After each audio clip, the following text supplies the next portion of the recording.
মুসা এবং ফেরাউন, এই ঘটনার মধ্যে যে শিক্ষাগুলো আছে এটা আমাদের জন্য সবচেয়ে বেশি ইম্পর্টেন্ট। এই জন্য এত বেশি আয়াত নাজিল করা হয়েছে।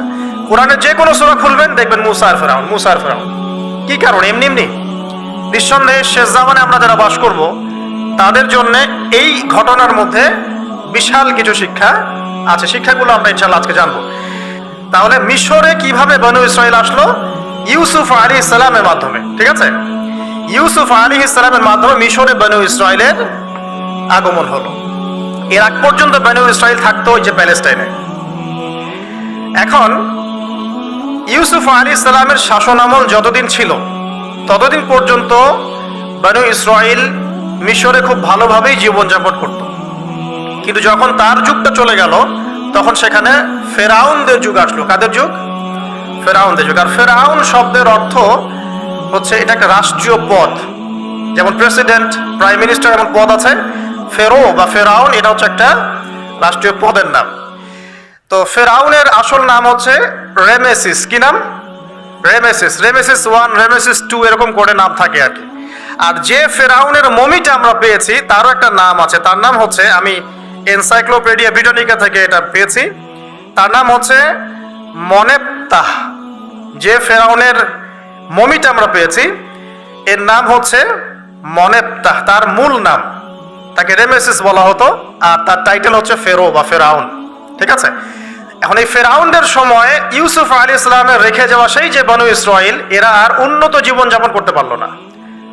তারা দাসত্বের শৃঙ্খলা আবদ্ধ হলো, তাদের উপর জুলুম নির্যাতন শুরু হতে লাগলো। এক পর্যায়ে ফেরাউন তাদেরকে ডিভাইড অ্যান্ড রুলের মতো করে সমাজে নিপীড়িত করতে লাগলো। আর ফেরাউনের অনেক পাপ ছিল, যে পাপটা আমরা আসলে অল্প কথায় ব্যাখ্যা করতে পারবো না। এক কথায় সে নিজেকে আল্লাহ দাবি করেছিল। তারপরে সে সমাজের মধ্যে শিরকের প্রচলন ঘটাতো। সে কন্যা সন্তানদেরকে জীবিত রাখতো, পুত্র সন্তানদেরকে হত্যা করে ফেলতো। সে সমাজের মানুষদেরকে বিভক্ত করত, দুর্বলের উপর সবলের অত্যাচার চালাতো। এবং তার একটা অহংকার ছিল, সেটা হচ্ছে সেনাবাহিনীর অহংকার। সে মনে করতো যে সে ওই সময়কার সুপার পাওয়ার, তাকে কেউ পরাজিত করতে পারবে না। ঠিক এখনকার বিশ্বের পরাশক্তিগুলোর মতোই তার দাম্ভিকতা ছিল আর কি। তো একটা কথা বলে নেই, এই ফেরাউন এবং মুসা আলাইহিস সালাম, এই ফেরাউন যখন বনু ইসরাইলকে নির্যাতন করতে লাগলো তখন আল্লাহ পাক একজন নবী পাঠালেন, তার নাম কি? মুসা আলাইহিস সালাম। এখন মুসা আলাইহিস সালাম এই ফেরাউনের যুগে জন্ম লাভ করলেন।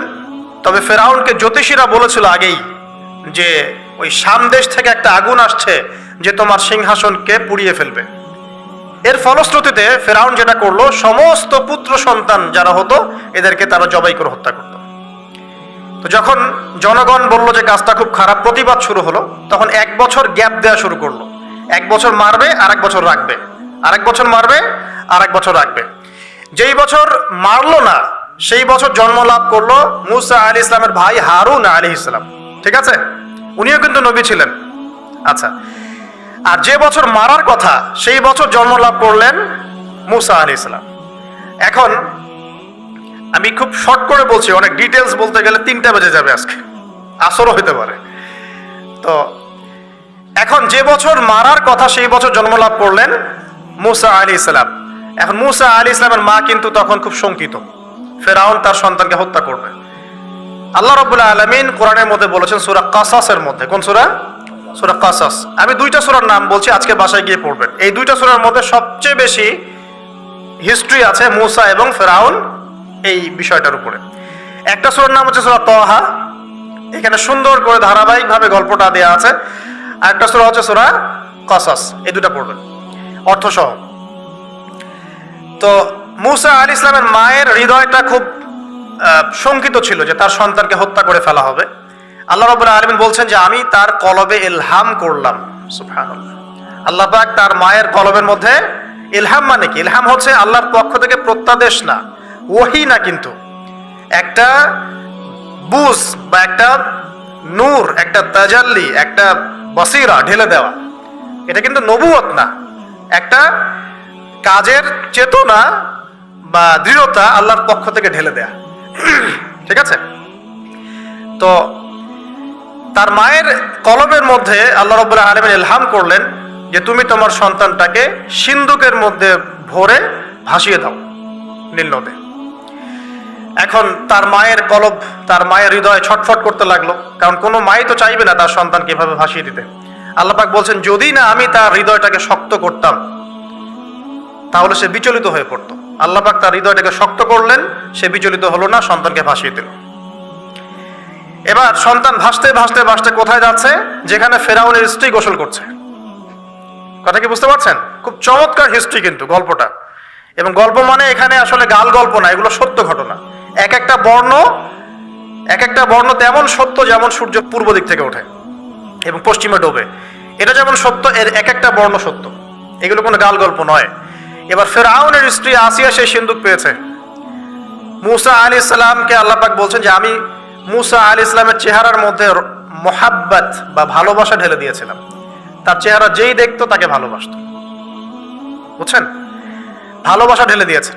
এবার ফেরাউনের স্ত্রী আসিয়া, এখানে আসিয়া নন, অন্য একজন স্ত্রী হয়তো, তিনি বলছেন যে ফেরাউনকে বলছে যে একে আমরা আমাদের কাছে রেখে দিই, হয়তোবা সে আমাদের উপকারে আসবে, অথবা তাকে আমরা সন্তান হিসেবে গ্রহণ করতে পারি। লা তাকতুলুহু, তাকে হত্যা করো না। আসা আন ইয়ানফা'না আও নাত্তাখিযাহু ওয়ালাদা, এরকম করে আল্লাহ পাক বলেছেন কোরআনে। তো ফেরাউন তার স্ত্রীর কথা শুনলো এবং তাকে না হত্যা করে রেখে দিল।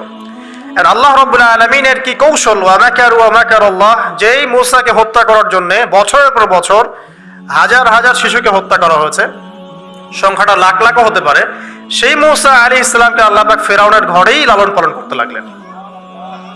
চিন্তা করলেন? এবার মূসা আলাইহিস সালাম যখন যুবক হলেন, আমি সংক্ষিপ্ত করছি, যখন যুবক হলেন তখন একদিন দেখলেন যে রাস্তায় দুজন ব্যক্তি ঝগড়া করছে। সূরা কসসের মধ্যে আছে, ফাইটিং, স্ট্রিট ফাইট। তো একজন ব্যক্তি হচ্ছেন বনু ইসরাইলের, আরেকজন হচ্ছে ফেরাউনের সেনাবাহিনীর। এখন মূসা আলাইহিস সালাম কার পক্ষ নেবেন? তিনি বনু ইসরাইলের পক্ষ নিলেন। তিনি গিয়ে তাকে বাঁচানোর চেষ্টা করলেন এবং শুধু একটা ঘুষি দিয়েছেন, ফাওয়াকাযাহু, একটা ঘুষি, ফাকাদা আলাইহি, এবং এই একটা ঘুষিতেই সেই ব্যক্তি ডেড। এটা কোরআনে আছে সূরা কসসে। তার মানে কোরআন দলিল দিচ্ছে যে মানুষের বডিতে এমন এমন পার্টস আছে, এমন এমন জায়গা আছে যেখানে একটা ঘুষি মারলেও মানুষ মারা যেতে পারে। কি বুঝলেন? যারা মার্শাল আর্ট শিখেছেন বা শিখছেন তারা এটা আরো ভালো বুঝবেন। মানুষের এই বডিতে এমন অনেকগুলো জায়গা আছে, 7টা বা 8টা বা 10টার মতো, যেখানে একটা ঘুষি দিলেও মানুষ মরতে পারে।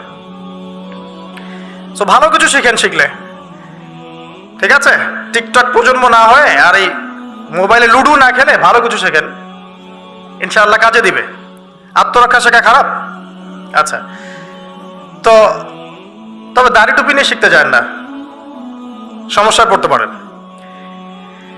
তো এখন একটা ঘুষিতে সে ব্যক্তি মারা গেল। তারপরের দিন আবার দেখা গেল যে ওই ব্যক্তি যাকে তিনি বাঁচিয়েছেন সেই ব্যক্তি আর আরেকজন সেনাবাহিনীর সদস্য আবার মারামারি করছে। এবার মূসা আলাইহিস সালাম বললেন যে তুমি তো একটা বোকা মানুষ। এবার সে আবার চড়াও হতে শুরু করলো মূসা আলাইহিস সালাম, কিন্তু এবার একজন ব্যক্তি এসে তাকে বললেন যে গতকাল তুমি কিন্তু একজনকে হত্যা করেছো এক ঘুষিতে, আজকে আবার তুমি এই কাজ করতে যাচ্ছ, তুমি তো এখানে স্বৈরাচারের মতো আচরণ করছে। মূসা আলাইহিস সালাম তখন আল্লাহর কাছে ক্ষমা চাইলেন, বললেন ইন্নাহু হাযা মিন আমালিশ শাইতান, এটা তো শয়তানের মতো কাজ, শয়তানের কাজ হয়ে গেল। রব্বিক ফিরলি, আল্লাহ আমাকে মাফ করে দিন। ফাগফারা লাহ, আল্লাহ পাক বলছেন আমি তাকে মাফ করে দিলাম। তিনি তো ইচ্ছাকৃতভাবে করেন নাই, করেছেন আনইনটেনশনালি, এটা হয়ে গেছে। কিন্তু এখন ফেরাউন মূসা আলাইহিস সালামকে ধাওয়া করতে শুরু করলো, কারণ ফেরাউনের দৃষ্টিতে মূসা আলাইহিস সালাম একটা মার্ডার করেছেন তার দৃষ্টিতে, কিন্তু মূসা আলাইহিস সালাম তো আর এটা করেন নাই, ইচ্ছা করে এটা হয়নি, অ্যাক্সিডেন্টলি হয়ে গেছে। এখন মূসা আলাইহিস সালামকে এক ব্যক্তি এসে বলল তুমি এখান থেকে তাড়াতাড়ি পালাও, এই মিশরে থাকলে ফেরাউন তোমাকে ধরে এখন শাস্তি দিবে। এখন মূসা আলাইহিস সালাম বাধ্য হয়ে মিশর থেকে চলে যাচ্ছেন কোথায়? মাদিয়ান। কোন জায়গা? মাদিয়ান। এটাও আরবের মধ্যে একটা জায়গা, যেই জায়গার নবী হচ্ছেন শুআইব আলাইহিস সালাম। কি নাম? আচ্ছা, এবার শুআইব আলাইহিস সালামের সেই কওমে মূসা আলাইহিস সালাম গেলেন, না খাবার আছে, না পানি, না কাপড়, কিছুই নাই, একদম রিক্ত হস্ত। সেখানে গিয়ে তিনি দেখলেন যে এমনই একটা জলাশয়, হয়তোবা আল্লাহ ভালো জানেন, সেই জলাশয়ের কাছে কিছু মানুষ পানি পান করাচ্ছে গবাদি পশুদেরকে। আমি কি বুঝাতে পারছি? আচ্ছা, তো দূরে দুজন মেয়ে দাঁড়িয়ে আছে। এই দুজন মেয়ে অনেকক্ষণ থেকে দাঁড়িয়ে আছে, তারা পানি পান করাতে পারছে না। মুসা আলাইহিস সালাম অনেকক্ষণ থেকে অবজার্ভ করছেন যে মেয়ে দুটো পানি পান করাতে পারছে না গবাদি পশুদেরকে। তিনি প্রথমে একটু অস্বস্তি বোধ করলেন, তারপরে আবার গেলেন তাদের কাছে, গিয়ে বললেন কি সমস্যা। তখন সেই মেয়েরা বলল, যতক্ষণ পর্যন্ত আমার কওমের লোকেরা এখান থেকে সরে যায় না ততক্ষণ আমরা পানি পান করাতে পারি না, কারণ আমরা দুর্বল, মেয়ে মানুষকে টাইম দিচ্ছে না আর কি। এদিকে আমাদের বাবা অত্যন্ত বৃদ্ধ মানুষ, বাসায় পড়ে আছেন একা। তখন মুসা আলাইহিস সালাম যুবক ছিলেন এবং তিনি কিন্তু শক্তিশালী ছিলেন, কওয়িউন আমিন, বিশ্বস্ত এবং শক্তিশালী। ওই যে এক ঘুষিতে মানুষ মারা মানুষ, কি মনে করছেন? তো তিনি এবার ওই গবাদি পশুদেরকে নিয়ে এসে পানি পান করালেন। পানি পান করিয়ে তিনি একটা গাছের ছায়ায় গিয়ে বসলেন। এই প্রত্যেকটা কথা কিন্তু কোরআনে আছে, প্রতিটা কথাই। সূরা কসস পড়েন, সূরা তাহা পড়েন। গাছের ছায়ায় বসে তিনি একটা দোয়া করছেন, এবার হাত উঁচু করে দোয়া করছেন, রব্বি, হে আমার প্রতিপালক, ইন্নী লিমা আনজালতা ইলাইয়া মিন খায়রিন ফাকির, হে আল্লাহ, আপনি আমার প্রতি যে রহমত বা যে করুণা বর্ষণ করবেন এর জন্য আমি ফকির হয়ে বসে আছি। দোয়ার ভাষাটা শুনছেন? আল্লাহ, আপনি আমার প্রতি যে করুণা বর্ষণ করবেন আমি এর জন্য ফকির হয়ে বসে আছি। তো প্রত্যেকটা নেক কাজ করার পরে এরকম দোয়া করা সুন্নত, দোয়া কবুল হয়ে যাবে ইনশাআল্লাহ। দোয়া সাথে সাথে কবুল হয়ে গেল। এখন ওই দুইজন মেয়ের মধ্যে একজন মেয়ে হেঁটে হেঁটে আসছে। ওই মেয়ে কিভাবে হেঁটে এসেছে সেটাও কোরআন বলেছে, কিভাবে হেঁটে এসেছে সেটাও কোরআনে বলেছে সূরা কসসের মধ্যে। সূরা কসসে আল্লাহ পাক বলছেন, ওই দুইজন মেয়ের মধ্যে একজন হেঁটে হেঁটে আসলো লাজুক পায়ে। কেমন পায়ে? লাজুক পায়ে। যেই চলাফেরা আপনি এখনকার মেয়েদের মধ্যে দেখতে পারবেন না। এখনকার মেয়েদের হাঁটার মধ্যে লজ্জা আছে, লজ্জাশীলতার সাথে লাজুক ভঙ্গিতে সেই মেয়ে হেঁটে হেঁটে আসলো। আল্লাহ পাক সেই কথাটাও কোরআনে বলেছেন। এখনকার যে পশ্চিমা সংস্কৃতির অনুকরণ করে যে মেয়েরা, এদের মধ্যে আপনি এই ভাবটা পাবেন? তাদের হাঁটা দেখলে আপনি মনে হবে লজ্জা আছে ভিতরে কোনো। এই বিষয়টা নিয়ে খুব ভাবছিলাম। দেখেন সূরা আরাফের মধ্যে আল্লাহ পাক বলেছেন যে শয়তান তোমাদের পিতা এবং মাতাকে জান্নাত থেকে বের করে দিয়েছে, তোমরা শয়তান সম্পর্কে সতর্ক থেকো। যখন জান্নাত থেকে বের হয়ে যাবেন তার আগে যখন তারা ওই যে গাছের কাছে গিয়েছেন, সর্বপ্রথম যে ঘটনা ঘটেছে সেটা হলো গায়ের কাপড় খুলে গেছে। আমার কথা বুঝতে পারছেন না? ওই ফলের কাছে যাওয়ার পর সর্বপ্রথম যে ঘটনা ঘটেছে জান্নাতে, নিজেদের গায়ের কাপড় খুলে গিয়েছিল। এরপরে গাছের ছাল এবং গাছের যে বড় বড় পাতা জান্নাতের, এগুলো দিয়ে তারা লজ্জাস্থান ঢাকা শুরু করেছিলেন। এটাও কোরআনে আছে। এখন আল্লাহ পাক যখন নামিয়ে দিচ্ছেন দুনিয়াতে, আদম সন্তানদেরকে আল্লাহ পাক বলছেন যে তোমরা শয়তান সম্পর্কে সতর্ক থেকো, শয়তান কিন্তু তোমাদের পিতা মাতার কাপড় খুলে নিয়েছিল। কথা বুঝতে পারছেন? এখন খেয়াল করে দেখেন যে কাপড় খুলে নেওয়া দরকার হচ্ছে না, মানুষ অটোমেটিক কাপড় খুলে দিচ্ছে। কথা কি বুঝতে পারছেন? মনে করে একটা এক্সাম্পল দিই, আল্লাহ না করুক, ধর এই মাঠের মধ্যে 1 লক্ষ মানুষকে জড়ো করে এই মাঝখানে শহীদ মিনারের কাছে যদি আপনাকে কেউ জোর করে 10 জন মানুষ ধরে কাপড় খুলতে চায়, আপনার কেমন লাগবে? চিন্তা করেন, পুরুষ হিসেবে চিন্তা করেন, মহিলার কথা বাদ দেন। আপনি তো পুরুষ, আমাদের কি ভালো লাগবে? আমাদেরকে যদি বলে যে মেরে ফেলবো অথবা কাপড় খুলতে হবে, কোনটা নিবা? আপনি বলবেন হয়তো মেরে ফেল, তাও ভালো, তাই না? তাহলে ওই মানুষদের কথা চিন্তা করেন যারা ইচ্ছায় স্বেচ্ছায় লক্ষ লক্ষ মানুষের সামনে কাপড় খুলে ফেলছে। কেউ বাধ্য করছে না, কোনোভাবেই কেউ বাধ্য করছে না, নিজের ইচ্ছায় পুরুষ না নারী কাপড় খুলে ফেলছে। মিউজিক ইন্ডাস্ট্রি বলেন, ফিল্ম ইন্ডাস্ট্রি বলেন, এই যে এখনকার যে শোজ গুলা বলেন, হাওয়ায় তো মারতেছে দেশ এখন, তাই না? তো এই যে বিষয়গুলো দেখছেন, গেট আপ, ড্রেস কোড, মানুষ কি এটাকে জোর করে খুলে নিয়েছে গা থেকে? ইচ্ছা করে খুলে দিয়েছে। তাহলে এদের অবস্থান চিন্তা করেন যে এদেরকে কার সাথে তুলনা করবেন আপনি? এখন যদি বলেন পশুর সাথে, আমি বলবো তুলনা ঠিক হয়নি, কারণ কোনো পশুও নগ্ন চলে না। চলে? কোনো পশু নগ্ন চলে না। তুলনা একটা জাতির সাথে করতে পারেন।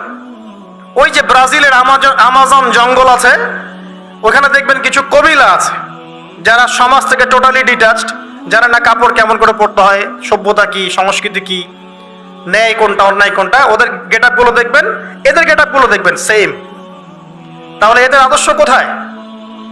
আল্লাহ পাক সূরা আরাফে বলছেন শয়তান থেকে সতর্ক থেকো, তোমাদের পিতা মাতার কিন্তু তারা কাপড় খুলে ফেলেছিল শয়তান, তোমাদের কাপড় যেন শয়তান খুলতে না পারে, আল্লাহ পাক সতর্ক করেছেন। আর এখন আপনি খেয়াল করে দেখবেন জোর করে না, স্বেচ্ছায় মানুষ কাপড় খুলে ফেলছে, এবং তারা পুরুষ না, নারী। তো যে জায়গায় আসছিলাম, ওই মেয়ের হেঁটে আসাটা আল্লাহ রাব্বুল আলামিন ব্যাখ্যা করেছেন। সেই মেয়ে, দুইজন মেয়ের একজন মেয়ে হেঁটে হেঁটে আসছে মূসা আলাইহিস সালামের কাছে লাজুক ভঙ্গিতে, লজ্জায় মুখ নত করে, লজ্জাশীলতার সাথে এসে বলছেন যে আমার বাবা আপনাকে ডাকছে। তার বাবাকে শুআয়ব আলাইহিস সালাম, আমার বাবা আপনাকে ডাকছে। এবার তিনি গেলেন শুআয়ব আলাইহিস সালামের কাছে, গিয়ে তার কিসসা বা কাহিনীটা বললেন। শুআয়ব আলাইহিস সালামও কিন্তু একজন নবী এবং জবরদস্ত নবী। বলে রাখি, শুআয়ব আলাইহিস সালামের কওম সর্বপ্রথম সেই কওম, সর্বপ্রথম পৃথিবীতে ভূমিকম্প দিয়ে যে কওমকে ধ্বংস করে দেওয়া হয়েছে সেটা হচ্ছে শুআয়ব আলাইহিস সালামের কওম। আর তিনটা বড় বড় ভূমিকম্প আমাদের সামনে অপেক্ষাও করছে শেষ জামানায়। তিনটা হবেই, একটা পৃথিবীর পশ্চিম দিকে, একটা পৃথিবীর পূর্ব দিকে। আর পূর্ব দিক বলতে কিন্তু আমাদের দিক, Indonesia, Malaysia, Bangladesh, Pakistan, Sri Lanka, India, এই পুরো জায়গা হচ্ছে পূর্ব দিক। আর পশ্চিমা সভ্যতা তো বোঝেন, পশ্চিম কোন দিকে। আর একটা হবে পৃথিবীর মাঝখানে। মাঝখান কোনটা? এই যে জাজিরাতুল আরব, এখানে একটা হবে। এটা হবেই, কোনো বিজ্ঞানী ঠেকাতে পারবে না। তো শুআয়ব আলাইহিস সালামের কওম সেই কওম যাকে ভূমিকম্প দিয়ে ধ্বংস করা হয়েছিল। তো এখন মূসা আলাইহিস সালাম তার কাছে গিয়ে তার ঘটনাগুলো বললেন। শুআয়ব আলাইহিস সালাম তাকে বললেন, ঠিক আছে, আমার মেয়ের একটা দাবি। আমার মেয়ে বলেছে যে তুমি হচ্ছ বিশ্বস্ত এবং শক্তিশালী, তোমাকে যেন আমি আমার কাজে নিয়োগ করি। আসলে মেয়ে বাবাকে ইঙ্গিতে একটা মানে মনের ভাব ব্যক্ত করেছে আর কি। তখন তার বাবা সেই ভাবটা বুঝতে পেরেছেন। তিনি বলেছেন, ঠিক আছে, আমি আমার এই মেয়ের সাথে তোমাকে বিয়ে দিব। শর্ত কি? শর্ত হচ্ছে তোমাকে 8 বছর আমার এখানে কাজ করতে হবে। 8 বছর, কত বছর?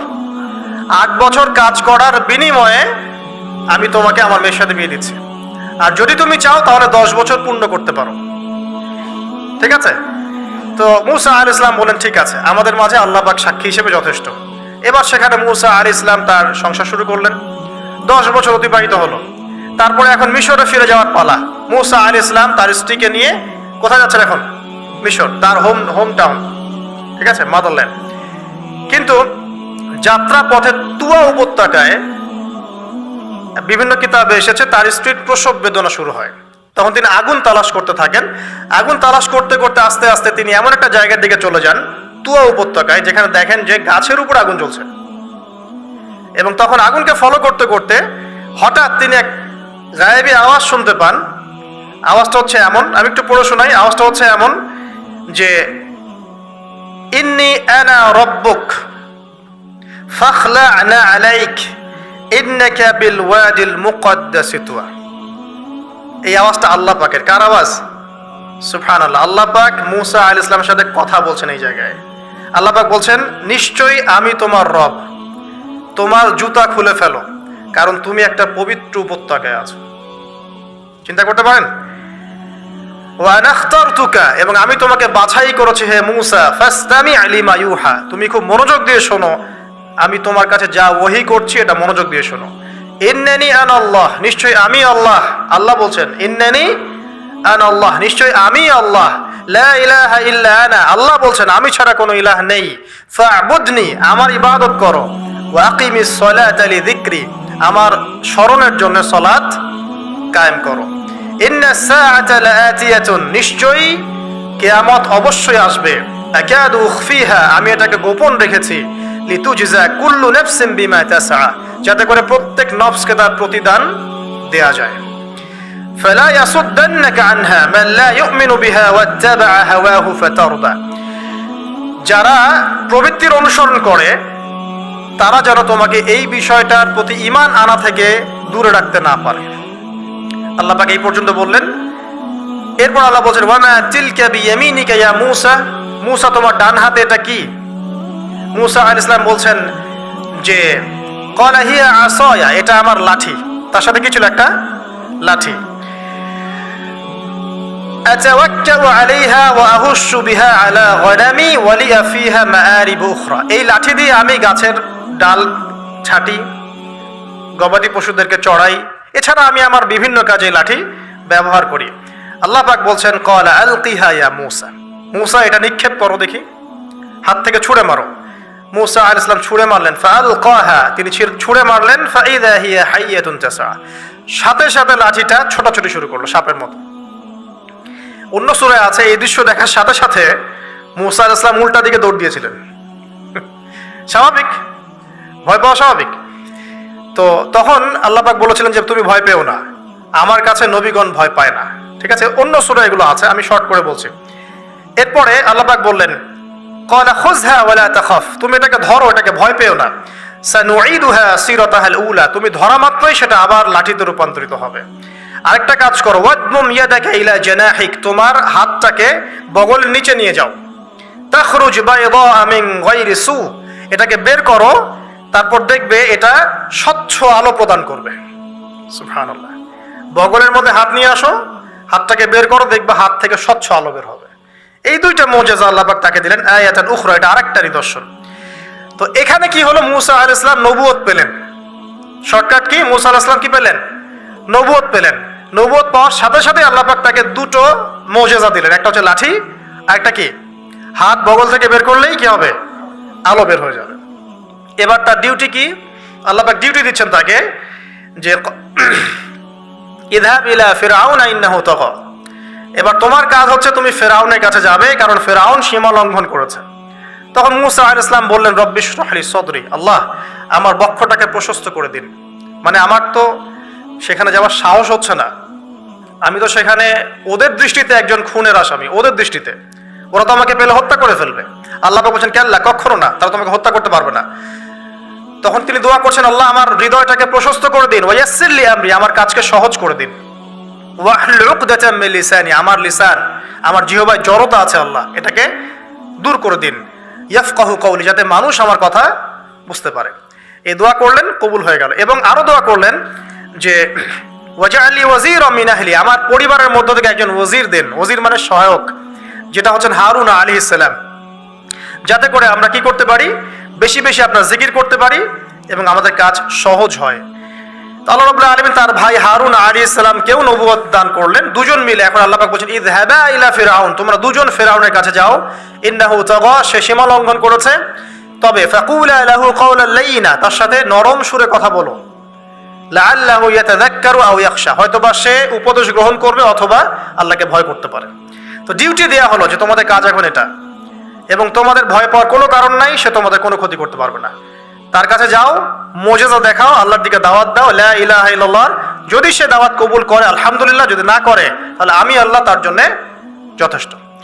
এবার শর্ট করে নিয়ে আসি, মুসা আলাইহিস সালাম সেখানে গেলেন, যার পরে ফিরআউনকে দাওয়াত দিলেন। তো ফিরআউন বলছে, ক্বালা ওয়া মা রাব্বুকুম ইয়া মুসা, কোন রবের কথা বলছো? আমি তো জানি না, আমি ছাড়া তোমাদের কোনো ইলাহ আছে আমি তো এটা জানি না। এটা কার কথা? ফিরআউন বলছে। অন্য আয়াতে সে বলেছিল যে আনা রব্বুকুমুল আ'লা, আমি তোমাদের মহান রব। ঠিক আছে, তো মুসা আলাইহিস সালাম ব্যাখ্যা করলেন, আমি সেই রবের কথা বলছি যে রব আসমান সৃষ্টি করেছেন, জমিন সৃষ্টি করেছেন, যেভাবে তাওহীদের দাওয়াত দিতে হয় সব দিলেন। এরপরেও ফেরাউন সেটা গ্রহণ করলো না। তখন মুসা আলাইহিস সালাম বললেন, যদি আমি তোমাকে কোনো বড় নিদর্শন দেখাই তারপরেও কি বিশ্বাস করবে না? তখন ফেরাউন বলল যে দেখাও দেখি। তখন তিনি লাঠি ছুঁড়ে মারলেন, সাপ হয়ে গেল। এই দৃশ্য থেকে ফেরাউনের পরিবারের সবাই ভয় পেয়েছিল, কিন্তু পলিটিক্যাল স্বার্থে ফেরাউন বলেছিল যে সে একজন বড় জাদুকর, জনগণকে তো বোঝাতে হবে কিছু, নিজে ভয় পেলেও জনগণকে তো কিছু বোঝাতে হবে। সে জনগণকে বলছে আসলে সে একজন বড় জাদুকর, সে চাচ্ছে তোমাদের ন্যাশনের মধ্যে ফাটল সৃষ্টি করতে। তো এখন কি করা যাবে? পরামর্শ করা হলো, তার কাছের কিছু মানুষ থাকে না, তার মন্ত্রী পরিষদ যারা শয়তানিতে পিএইচডি করেছিল আর কি, তার ওকে পরামর্শ দিল যে একটা কাজ করা যাক, একটা বড় ময়দানে যাওয়া যাক, সেখানে আমরা বড় বড় জাদুকরদেরকে ডাকবো, এখানে একটা জাদুর ব্যাটল হবে, মোনাজারা হবে জাদুর। সব বড় বড় জাদুকরকে ডাকা হলো মিশরের। এবং বলে রাখি যে জাদুবিদ্যা কিন্তু সত্য, সুলাইমান আলাইহিস সালামের সময় থেকে এটা চলে আসছে। হারুত এবং মারুত ফেরেশতাকে কিন্তু এর মধ্য দিয়ে পরীক্ষা করা হয়েছে মানব জাতিকে। যাই হোক, তো জাদু থেকে বাঁচার জন্য কোরআন এবং সুন্নাহর যে দোয়া কালামগুলো আছে এগুলো নিয়মিত পড়বেন ইনশাআল্লাহ। আল্লাহ পাক আমাদেরকে হেফাজত করুন, আমিন। তো আমি শর্ট করছি। তো এবার জাদুকররা একদিকে, মুসা আলাইহিস সালাম একদিকে। তো মুসা আলাইহিস সালামকে তারা বলছে তুমি আগে ছুঁড়ে মারবে না আমরা ছুঁড়ে মারবো। মুসা আলাইহিস সালাম বলছে বাল আলকু, তোমরা ছুঁড়ে মারো। তখন তারা যখন তাদের লাঠিগুলো ছুঁড়ে মারলো, এগুলো সাপ হয়ে গেল। এটা চোখের ভেলকিবাজি ছিল। আল্লাহ পাক এই জাদুটাকে বলেছেন কোরআনে সিহরুন আযীম, বড় একটা জাদু করেছিল তারা। মানে তারা জাদুবিদ্যায় খুব পারদর্শী ছিল। এখন যেমন সায়েন্সের যুগ, তখন কিন্তু জাদুবিদ্যার যুগ ছিল। ঠিক আছে? তো মূসা আলাইহিস সালাম তারপর কিছুটা ভয় পেয়ে গেলেন। আল্লাহ পাক বলেন তুমি ভয় পেও না, বরং তোমার লাঠি ছুঁড়ে মারো, ইন্নাকা আনতাল আ'লা, তুমি বিজয়ী হবে ইনশাআল্লাহ তাআলা। এরপর মূসা আলাইহিস সালাম লাঠি ছুঁড়ে মারার সাথে সাথেই তার লাঠিটা যে সাপে রূপান্তরিত হলো, এই সাপটা বাকি সব সাপকে খেয়ে ফেললো। এই দৃশ্য দেখার সাথে সাথেই ওই জাদুকর যারা ছিল, সবচেয়ে বড় বড় জাদুকর, একটা সমাজে সবচেয়ে বড় বড় জাদুকর, সাথে সাথে মুসলিম হয়ে গেল। বললো যে ক্বাল আমান্না বিরব্বি হারুন ওয়া মূসা, আমরা মূসা এবং হারুনের রবের প্রতি ঈমান নিয়ে আসলাম। তখন ফিরআউন বলল যে ও আচ্ছা, তাহলে ইন্নাহু কাবীরুকুম আল্লামাকুমুস সিহর, তাহলে মূসাই হচ্ছে তোমাদের লিডার, যে তোমাদেরকে জাদু শিখিয়েছে। তাহলে পলিটিক্যাল লোকজনের কথাগুলো এরকমই হয়, সত্য কখনো স্বীকার করতে যাবে না। তো যে তাহলে মূসাই মনে হয় তোমাদের চেয়ে বড় জাদুকর, তাহলে তোমাদের শাস্তি দিব এবার আমরা। কি শাস্তি? ওই যে শুলদণ্ড দিয়ে ডান দিকের হাত বাম দিকের পা কেটে ফেললো। চিন্তা করতে পারেন, একদিকের হাত একদিকের পা কেটে শুলদণ্ড দিয়ে ঝুলিয়ে রাখলো। তখন এই জাদুকররা এমন একটা কথা বলেছে যেটা পড়লে আমাদের চোখ দিয়ে পানি পড়ে যায়। এই জাদুকররা বলেছিল যে তোমার যা ইচ্ছা তুমি তা করো, ফাকদি মা আনতা ক, তোমার যা মনে চায় তাই করো। কথাটা শুনছেন? ফাকদি মা আনতা ক, তোমার যা মনে চায় তাই করো।